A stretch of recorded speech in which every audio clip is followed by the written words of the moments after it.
Mumbai academy शिखर के अंदर। आज का जो हमारा टॉपिक है वो ये है कि हमारे जो नई संसद भवन बना है उसके अंदर एक तस्वीर लगी है। उस तस्वीर को लेकर ना केवल भारत के अंदर बल्कि आसपास के देशों के अंदर भी विवाद उत्पन्न हो गया। उस विवाद का कारण क्या है, उस तस्वीर का संबंध किससे है, वो हम आज चर्चा करेंगे। ये जो तस्वीर लगी है उसको वो अखंड भारत की तस्वीर है और इस तस्वीर का जो संबंध है ना वो विवाद से इसलिए हो गया है क्योंकि इसके अंदर हमारे आसपास के जो भी अभी जो देश हैं, चाहे वो पाकिस्तान हुआ, अफगानिस्तान हुआ, जितने भी हैं ना, उन सबको हमने इस तस्वीर के अंदर दिखाया और इसको अखंड भारत का बताया जा रहा है। विवाद का रीज़न ये है कि जो हमारे पड़ोसी देश हैं, पाकिस्तान हुआ, अफगानिस्तान हुआ, नेपाल, बांग्लादेश, श्रीलंका, उन्होंने ये कहा है कि चूँकि हम एक संप्रभु देश है और हमारा संबंध किसी भी दूसरे राज्य के नक्शे से नहीं हो सकता बिना हमारी अनुमति की।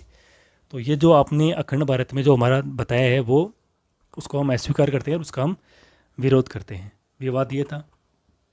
दूसरा, नई जो संसद भवन बनी है ना, वो संसद भवन ट्रायंगुलर शेप में है, त्रिकोण के आकार की है, त्रिभुज आकार की है। और नई संसद भवन के पीछे ही हमारी पुरानी संसद भवन है जिसका आकार 64 योगिनी मंदिर जो मध्य प्रदेश में है वहाँ से इसका आकार को लिया गया था। ज़रूरत ये महसूस की जा रही थी कि जो पुरानी संसद भवन है उसके अंदर लोगों के बैठने की पर्याप्त व्यवस्था नहीं थी।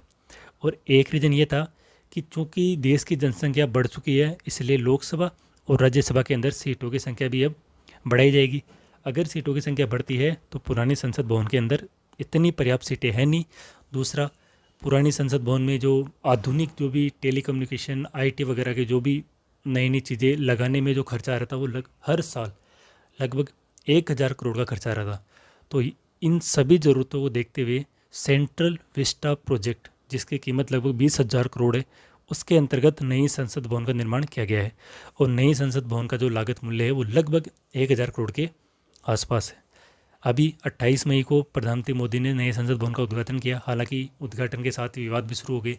विपक्ष ने कहा कि नए संसद का उद्घाटन प्रधानमंत्री के बजाय राष्ट्रपति से करवाना चाहिए था और इस बात को उन्होंने आदिवासियों से जोड़कर भी देखा। आगे नए संसद भवन के अंदर एक और पुरानी जो परंपरा स्थापित की गई थी वो थी सेंगोल को स्थापित करने की। कहा जाता है कि भाई जब लॉर्ड माउंटबेटन ने भारत को आज़ादी दी तो उस समय लॉर्ड माउंटबेटन ने सेंगोल जो राजदंड जिसको बोलते हैं उसको उस समय के प्रधानमंत्री पंडित जवाहरलाल नेहरू को सौंपा था। अभी जो विवाद चल रहा है वो इस अखंड भारत के नक्शे को लेकर चल रहा है। और पाकिस्तान में एक अखबार है डॉन, उसने खबर छापी है कि भारत अपने पड़ोसी देशों को अपने नक्शे के अंदर दर्शाकर उनको उकसा रहा है और उनको युद्ध के लिए प्रेरित कर रहा है। और हम इस बात का पूरा विरोध करते हैं कि हमारे देश को किसी भी अन्य देश के नक्शे में दर्शाया गया है। जो पाकिस्तान का विदेश मंत्रालय है उसने भी यही बात कही है कि हमारे देश की खुद एक संप्रभु देश है और कोई दूसरा देश हमारे किसी भी क्षेत्र को अपने नक्शे के अंदर नहीं दर्शा सकता। और यहाँ पर तो क्षेत्र नहीं, हमारे पूरे पूरे देश को ही दर्शाया गया है। इसका जो एक और न्यूज़ है वो अपने पड़ोसी देश नेपाल से आई है। नेपाल ने भी विरोध कराया कि हमारा जो लुम्बिनी क्षेत्र है उसको यहाँ पर क्यों दर्शाया गया है। अब देखो इनके जो रीज़न है ना ये विरोध करने का वो बिल्कुल बेतुका सा रीज़न है। और उसका कारण ये कि है कि दोनों देशों में उनको खुद का इतिहास पता नहीं। पाकिस्तान को तो खुद का पता ही नहीं है, 1947 में हमारे से आज़ाद हुए ये है। तो ये जो अभी अखंड भारत जो नई संसद भवन के अंदर जो लगाया गया है, जिस बात को लेकर इतना विरोध किया जा रहा है, एक्चुअल में वो आज का भारत का नक्शा नहीं है। उसका संबंध हमारे इतिहास से है। और हमारे इतिहास से जो संबंध है वो ये है कि वो जो नक्शा है वो सम्राट अशोक के समय का है। आपको पता होगा मौर्य साम्राज्य था। मौर्य साम्राज्य में चंद्रगुप्त मौर्य ने मौर्य साम्राज्य की स्थापना करी थी। चंद्रगुप्त मौर्य के ही गुरु थे चाणक्य। तो चंद्रगुप्त मौर्य, उसके बाद में उनका बेटा हुआ था बिंदुसार और बिंदुसार के बाद में उनका बेटा हुआ था सम्राट अशोक। तो ये जो नक्शा है वो सम्राट अशोक के साम्राज्य का है।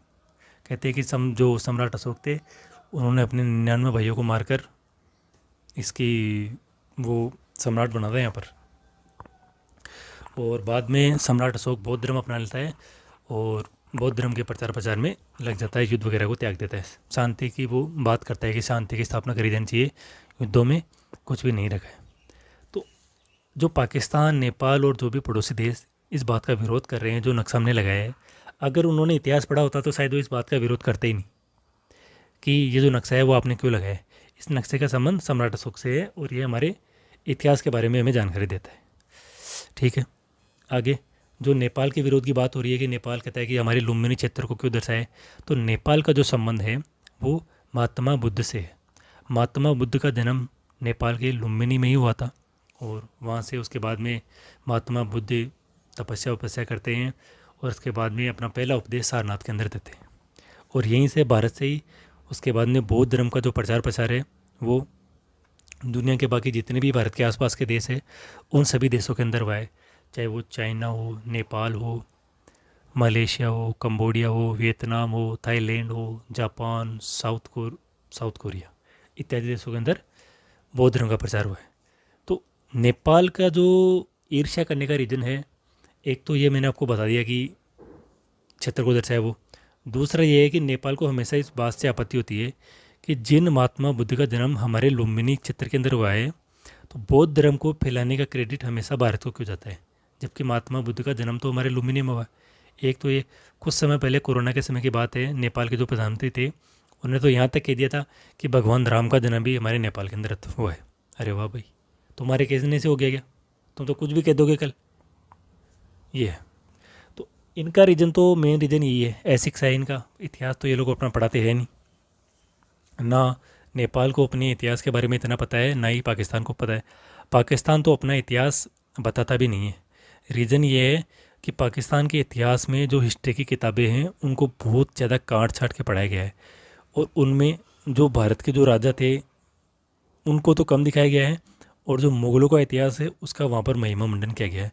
लोगों को ये बताया गया है कि मुग़लों ने ये क्या फलाना फलाना काम करा। तो ये उनका इतिहास है, उनको पता है नहीं और विरोध बिना मतलब का वो कर लेते हैं। आगे जो निष्कर्ष इस बात का है वो यही है कि अखंड भारत का जो नक्शा है ना वो हमें हमेशा याद दिलाता है कि हमारा इतिहास क्या था। और जब हमारा पड़ोसी देश पाकिस्तान अपनी इतिहास की किताबों में से इतिहास को भी काट छाट के पढ़ा रहा है तो हमारा ये जो दायित्व बन जाता है कि हम अपने देश के जो नागरिक हैं उनको हमारे देश के इतिहास के बारे में ज़्यादा से ज़्यादा जानकारी दें और ये बताएं कि हम कहाँ पर थे, हमारा क्षेत्र कहाँ तक फैला हुआ था और हमारे यहाँ जो चक्रवर्ती सम्राट हुए हैं वो कितने शक्तिशाली और कितने ताकतवर हुआ करते थे उस समय। ठीक है, आपको समझ में आया होगा। Thank you.